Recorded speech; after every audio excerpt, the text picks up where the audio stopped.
चलिए नमस्कार। उत्तर प्रदेश के जीके में हम लोग देख रहे थे। आज हम उत्तर प्रदेश के जीके में क्वेश्चन के बारे में दिखाएंगे कुछ पहले, इसके बाद उसका पढ़ाएंगे, जिससे आप लोग समझ में आएगा किस तरह से क्वेश्चन पूछे जाते हैं और किस तरह से उसका मैटर हम देते हैं आपके लिए। चलिए बनाते हैं, देखते हैं। क्वेश्चन लिखा है, पहला क्वेश्चन लिखा है, पश्चिम में कौन सी नदी काफ़ी हद तक सीमा बनाती है उत्तर प्रदेश की। दूसरा क्वेश्चन दिया, उत्तर प्रदेश के भाबर क्षेत्र में किस प्रकार की मिट्टी पाई जाती है। उत्तर प्रदेश के किस जिले में सबसे कम वर्षा होती है। फिर अगला क्वेश्चन चौथा दे रहा है, निम्न जिलों का उत्तर से दक्षिण का सही क्रम बताएं। फिर इसके बाद लिखा है, उत्तर प्रदेश में पूर्व से पश्चिम की ओर बढ़ने पर वर्षा कैसी होती, घटती या बढ़ती है। फिर लिखा है, निम्न में से प्रदेश का कौन सा जनपद उत्तराखंड, हरियाणा और हिमाचल प्रदेश से सीमा बनाता है। फिर लिखा है, क्षेत्रफल के घटते क्रम का सही विकल्प का चयन करें। इसके बाद लिखा है, उत्तर प्रदेश के सबसे पूर्वी और पश्चिमी जिले के बारे में पूछा गया है। उत्तर प्रदेश के किस जिले में सबसे अधिक वर्षा होती है। उत्तर प्रदेश का सबसे ऊंची चोटी सोनाकर और कैमूर पहाड़ी किन जिलों में स्थित है। इसके बाद लिखा, बुंदेलखंड का कुछ भाग उत्तर प्रदेश के बुंदेलखंड के किस जिले में पड़ता है। इसका लिखा, उत्तर प्रदेश का कौन सा क्षेत्र आद्यकाल प्राचीन शैल से निर्मित है। ये सब आपको क्वेश्चन मिलेंगे जब हम आपको पढ़ाएंगे, तो इसलिए पहले मैंने आपको क्वेश्चन दिखाए। अब हम बात करते हैं उत्तर प्रदेश की, जो हम जलवायु के बारे में बात कर रहे थे। जलवायु में उत्तर प्रदेश का जो ऊपरी हिस्सा देख रहे हैं, यहाँ से यहाँ तक का ये पूरा हिस्सा जलवायु का अलग है, यानी ये वाला हिस्सा, ठीक है ना। इसके बाद जलवायु का दूसरा हिस्सा देखते हैं, जलवायु का। इसके बाद ये वाला हिस्सा देख रहे हैं आप लोग, ठीक है ना। इसके बाद जलवायु का अगला हिस्सा देखेंगे, इसका जलवायु का ये वाला हिस्सा देख रहे होंगे, ठीक है ना। इसके बाद चौथे नंबर पे जलवायु का कौन सा हिस्सा, नीचे वाला देखेंगे, जलवायु का ये वाला हिस्सा देख रहे हैं। इस तरह से ये 4 हिस्सों में बांटा गया है। 4 हिस्सों में देखेंगे, जहाँ पर गोरखपुर लिखा है सबसे अधिक वर्षा होती है। फिर लिखा उच्च मध्य वर्षा वाला क्षेत्र, जो लाल कलर का बनाया गया है।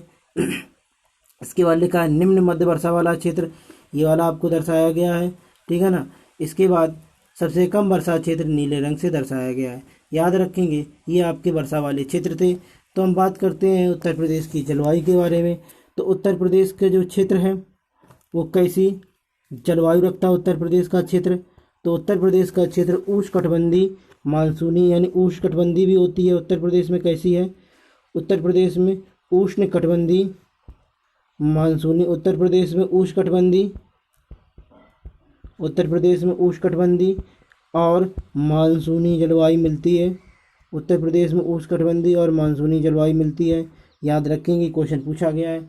हम बात करते हैं, ये मानसूनी जलवायु या उष्णकटिबंधीय जलवायु उत्तर प्रदेश के 3 ऋतुओं द्वारा आती है। तो जानते हैं कि 3 ऋतुएं कौन, एक आती है वर्षा ऋतु, एक आती है शीत ऋतु, इसके बाद आई ग्रीष्म ऋतु। ये ऋतुएं आपको मिलेंगी। तो उत्तर प्रदेश में इन्हीं ऋतुओं से संबंधित आपको बात करेंगे। तो सबसे पहले हम बात करते हैं वर्षा ऋतु के बारे में। तो उत्तर प्रदेश में सबसे ज़्यादा वर्षा जुलाई से सितंबर माह के बीच में होती है। जुलाई से सितंबर माह के बीच में होती है सबसे ज़्यादा वर्षा। वो होती है कितना प्रतिशत, 83%। ये पूछा गया है, उत्तर प्रदेश सबसे ज़्यादा वर्षा कितने प्रतिशत होती है, सबसे ज़्यादा वर्षा जुलाई से लेकर सितंबर माह तक। तो कितने बताएंगे, 83%। यह वर्षा किसके द्वारा होती है जो 83% होती है। तो यह वर्षा सबसे अधिक दक्षिण पश्चिमी मानसून जो होता है, दक्षिण पश्चिमी जो मानसून होता है, वो दक्षिण पश्चिमी इस तरह से चलता है, चलते हुए हिमालय से टकराता है, और हिमालय से टकराने के बाद में वहाँ पर अपना पानी छोड़ देता है, फिर से आगे बढ़ता है। तो वो पूर्व की ओर चलता हुआ इस तरह से चलता है, पूर्व की ओर जाकर यहाँ पर आपका बंगाल की खाड़ी से पानी लेता है, बंगाल खाड़ी से पानी लेकर उत्तर प्रदेश की ओर बढ़ता है। तो उत्तर प्रदेश में वर्षा किस मानसून से होगी, तो याद रखेंगे दक्षिण पश्चिमी मानसून द्वारा। उत्तर प्रदेश वर्षा दक्षिण पश्चिमी मानसून, जिसे हम नाम देते हैं पूर्वा मानसून या पूर्वा पवनों द्वारा। अगर हम बात करें उत्तर प्रदेश में, उत्तर प्रदेश में जो पश्चिमी यानी पश्चिमी उत्तर प्रदेश में जो वर्षा होती है शीत ऋतु में, यानी पश्चिमी उत्तर प्रदेश इस वाले भाग में जो शीत ऋतु में यानी सर्दी के समय में जो वर्षा होती है वो किसके द्वारा होती है? जो आपका जब आपको भारत पढ़ाएंगे, विश्व पढ़ाएंगे, तो वहाँ जलवायु पढ़ाएंगे तो वहाँ बताएंगे भूमध्य सागर से उठने वाला, जो इधर भूमध्य सागर पड़ेगा आपको, जब आप पूरा विश्व का ग्लोब पढ़ेंगे तो इधर आपका भूमध्य सागर पड़ता है। भूमध्य सागर से उठने वाला जो मानसून होता है वहाँ से जो चक्रवात बन के हवाएं चलती हैं उन चक्रवाती पवनों द्वारा होती है। तो याद रखेंगे सिंपल भाषा में, उत्तर प्रदेश के पश्चिमी भाग में सर्दी के समय में वर्षा किसके द्वारा होती है? वो होती है चक्रवातीय मानसून द्वारा, चक्रवातीय मानसून द्वारा। यह वर्षा मुख्यतः सितंबर और जनवरी और फरवरी के बीच तक, यानी सितंबर से लेके फरवरी तक यह वर्षा चलती है। ठीक है ना। इसके बाद बात करें तो उत्तर प्रदेश सबसे ज़्यादा वर्षा कहाँ पर होती है? क्वेश्चन अभी हमने पूछा था, तो वो आएगी कहाँ पर? गोरखपुर में। उत्तर प्रदेश सबसे कम वर्षा कहाँ पर होती है? वो आएगी मथुरा में, सबसे कम वर्षा मथुरा में। तो अब मानचित्र में भी देखते हैं तो देखेंगे उत्तर प्रदेश सबसे ज़्यादा वर्षा कहाँ पर, मैंने बताई उत्तर प्रदेश सबसे ज़्यादा वर्षा कहाँ पर है? देखें गोरखपुर में। सबसे कम वर्षा कहाँ पर है? मथुरा में। तो गोरखपुर में सबसे ज़्यादा वर्षा वो 184 सेंटीमीटर होती है, जबकि सबसे कम वर्षा 54 सेंटीमीटर मथुरा में मिलेगी। इसके बाद क्वेश्चन अगला देखेंगे। मैंने ये भी क्वेश्चन पूछा था कि जो वर्षा होती है वो किस दिशा से किस दिशा की ओर जाएगी? वर्षा उत्तर प्रदेश में जो वर्षा होगी पूर्व, मैंने कहा ना इस तरह से मानसून आता है जब आप भारत का ग्लोब इस तरह से बनाएंगे, ठीक है ना, एक सेकेंड, जब भारत का इस तरह से ग्लोब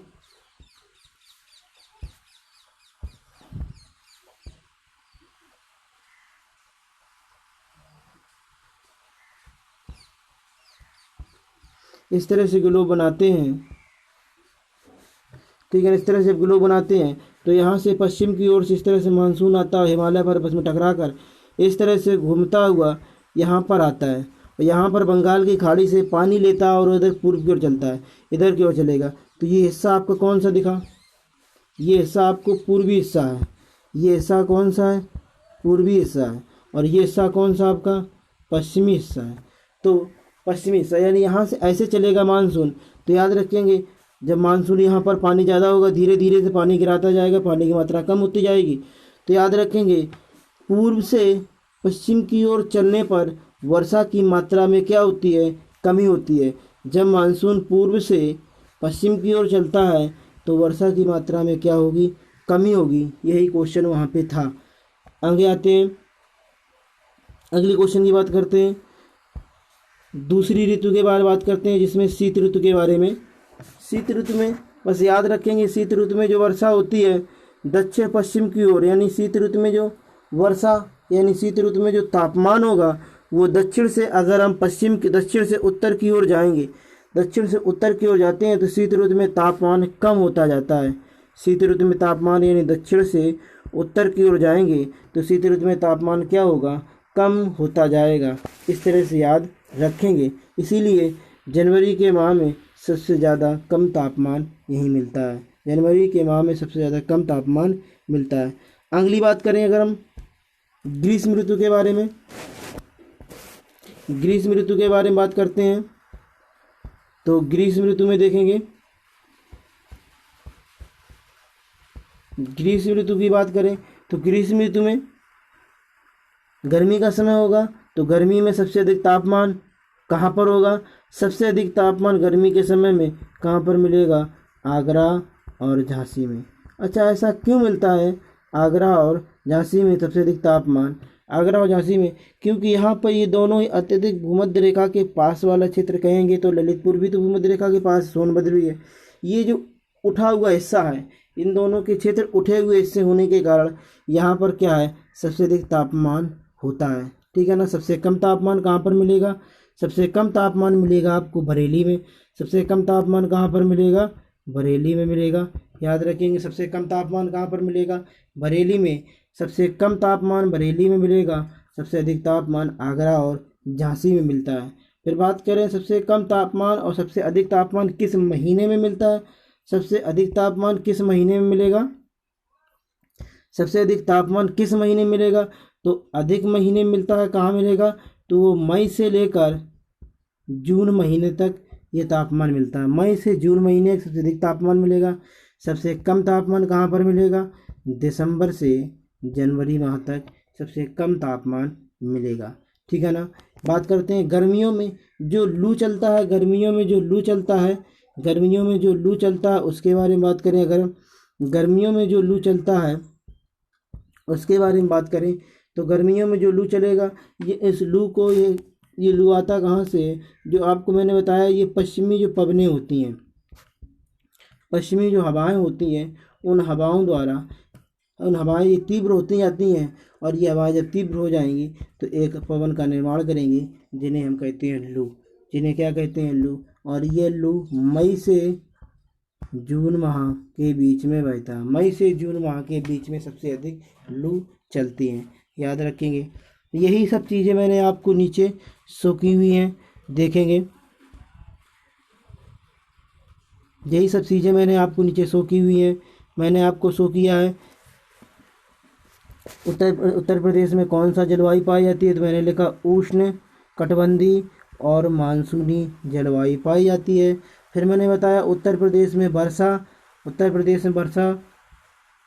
83%, वो भी किस माह में, जुलाई से सितंबर माह में।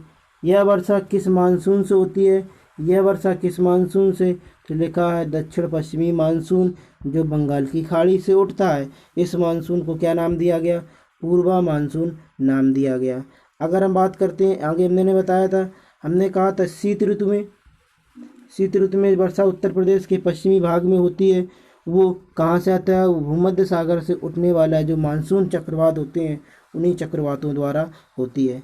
यह वर्षा चक्रवातों द्वारा होती है। यह वर्षा कब होती है, दिसंबर से फरवरी के बीच में, जो रबी की फसल के लिए अत्यधिक, यानी गेहूं जो फसल होती है उसके लिए अत्यधिक उत्तरदायी होती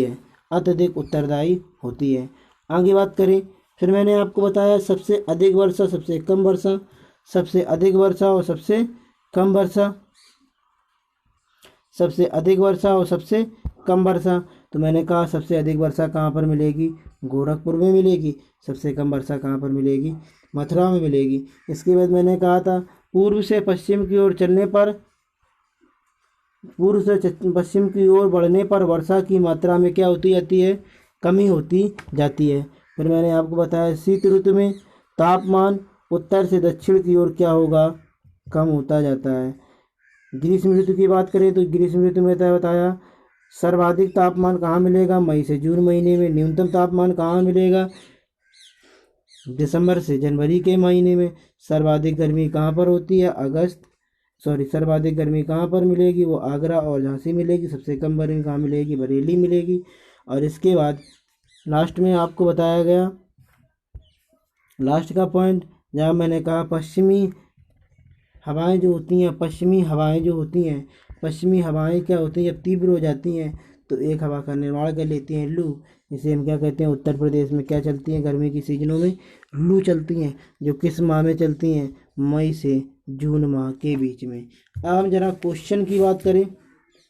जो क्वेश्चन हमने बताए थे उन क्वेश्चनों में आंसर क्या होंगे, देखेंगे जरा उन क्वेश्चनों में आंसर कैसे बनेंगे। तो लिखा होगा, आगे देखेंगे उन क्वेश्चनों में आंसर। तो देखें जरा, क्वेश्चन पहला लिखा है पश्चिम में कौन सी नदी काफ़ी हद तक उत्तर प्रदेश की सीमा बनाती है। तो कल का वीडियो जो मैंने बताया था उसमें वीडियो में बताया था पश्चिमी हिस्से यानी पश्चिमी प्राकृतिक सीमा किस नदी द्वारा बनती है, तो वो बनती है यमुना नदी द्वारा। किस नदी द्वारा बनती है, वो बनती है यमुना नदी द्वारा, आपको बताएंगे। इसके बाद कल के ही टॉपिक में बताया गया उत्तर प्रदेश के भाबर क्षेत्र में किस प्रकार की मिट्टी पाई जाती है। उत्तर प्रदेश के भाबर क्षेत्र में आपको किस प्रकार की मिट्टी मिलेगी, वो मिलेगी कंकरीय पथरीली मिट्टी मिलेगी। इसके बाद उत्तर प्रदेश के किस ज़िले में सबसे कम वर्षा होती है, अभी बताया किस ज़िले में सबसे कम वर्षा मिलेगी, मथुरा ज़िले में सबसे कम वर्षा मिलेगी। इसके बाद बात करें क्वेश्चन नंबर चौथा, लिखा है निम्न जिलों का उत्तर से दक्षिण की ओर सही क्रम बताएं। निम्न जिलों का उत्तर से दक्षिण की ओर सही क्रम बताएं। तो उत्तर से दक्षिण की ओर संत कबीर नगर ये नहीं आएगा। क्वेश्चन नंबर चौथे का आंसर मिलेगा बी, सिद्धार्थ नगर, संत कबीर नगर, अंबेडकर नगर और संत रविदास नगर। तो याद रखेंगे आंसर क्या आएगा, बी नंबर आंसर आएगा। पाँचवें का आंसर देखते हैं। पाँचवें में लिखा प्रदेश में पूर्व से पश्चिम की ओर बढ़ने पर वर्षा की मात्रा में क्या होती है। प्रदेश में अभी मैंने बताया पूर्व से पश्चिम की ओर बढ़ने पर वर्षा की मात्रा में क्या मिलेगी, कमी या वृद्धि। तो क्या मिलती है आपको, कमी मिलती है। आगे बात करें क्वेश्चन नंबर 6 पे। क्वेश्चन नंबर 6 में लिखा है निम्न में से प्रदेश का कौन सा जनपद उत्तराखंड, हरियाणा और हिमाचल प्रदेश से सीमा बनाता है। तो ये मैंने पहले भी क्वेश्चन बता चुके। इसका आंसर आपको मिलेगा क्या, सहारनपुर। क्या मिलेगा, सहारनपुर। तो आपको इस तरह से मैंने सहारनपुर का जब उत्तर प्रदेश का नक्शा बताया था, ये ऐसा सहारनपुर का, तो यहाँ पर सहारनपुर था, यहाँ पर आपका उत्तराखंड मिलेगा, यहाँ पर हिमाचल प्रदेश मिलेगा, यहाँ पर हरियाणा मिलेगा। तो तीन जिलों से स्पर्श तीन राज्यों से स्पर्श कौन सा जिला करता है, तो वो करता है हरियाणा। आगे बात करें उत्तर प्रदेश, यानी कहा गया क्षेत्रफल के घटते क्रम का विकल्प बताएं। घटते क्रम सबसे ज़्यादा किसका है, राजस्थान का पड़ता है। सबसे ज़्यादा किसका पड़ेगा, राजस्थान का पड़ेगा। फिर इसके बाद मध्य प्रदेश का, फिर महाराष्ट्र का, इसके उत्तर प्रदेश का। जब उत्तर प्रदेश जीके में पढ़ाया रहा तो पीछे वाले टॉपिक में देखेंगे तो वहाँ पर मैंने पूरा विवरण बताया। उत्तर प्रदेश का चौथा स्थान है, जनसंख्या में कैसा स्थान है, ये सब आपको बता चुके हैं। आगे क्वेश्चन बात करें तो इसका आंसर आपको मिलेगा क्या, 7 का आंसर मिलेगा ए नंबर, ठीक है ना। इसके बाद हम बात करें अगर हम क्वेश्चन नंबर 8 की, उत्तर प्रदेश के सबसे पूर्वी और पश्चिमी जिला। तो ये भी बता चुके, उत्तर प्रदेश का पूर्वी और पश्चिमी जिले की बात करें तो उत्तर प्रदेश का पूर्वी और पश्चिमी जिला कौन सा मिलेगा। उत्तर प्रदेश का पूर्वी जिला इधर आपको बताया मैंने, जो बिहार से सीमा बनाता है उसका नाम बलिया था, और इसके पश्चिमी सीमा बनाता है तो आपको यहाँ पर बताया था शामली। तो इस तरह आंसर क्या आ जाएगा, सी नंबर आंसर आ जाएगा।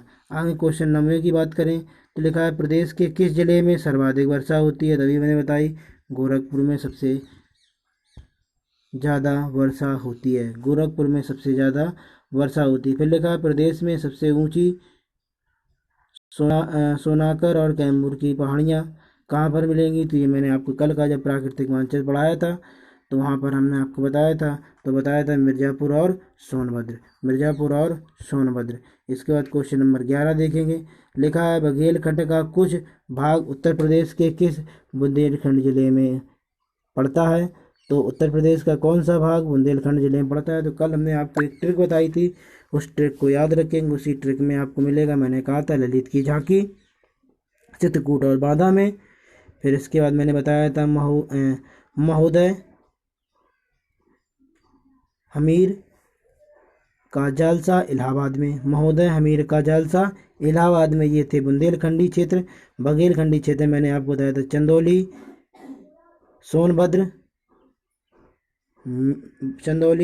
सोनभद्र, मिर्ज़ापुर, ठीक है ना। इस तरह से आपको ये मैंने बताया था। तो इसमें कौन सा हिस्सा आएगा, तो सोनभद्र वाला हिस्सा मिल जाएगा। तो इसका आंसर क्या आएगा, सोनभद्र। इसका आंसर क्या आएगा, सोनभद्र। आगे लास्ट क्वेश्चन देखेंगे। Question number last, Uttar Pradesh का कौन सा क्षेत्र आद्यकाल की प्राचीनतम शैलों से निर्मित है। उत्तर प्रदेश कौन सा क्षेत्र आद्यकाल की प्राचीनतम शैलों से निर्मित है। तो इसका आंसर आपका आएगा कौन सा, बुंदेलखंड, बुंदेलखंड। इस तरह से ये टॉपिक कंप्लीट हुआ। वीडियो को सभी लोग अंत तक जरूर देखा करें, वीडियो को सभी लोग अंत तक जरूर देखा करें, जिससे वीडियो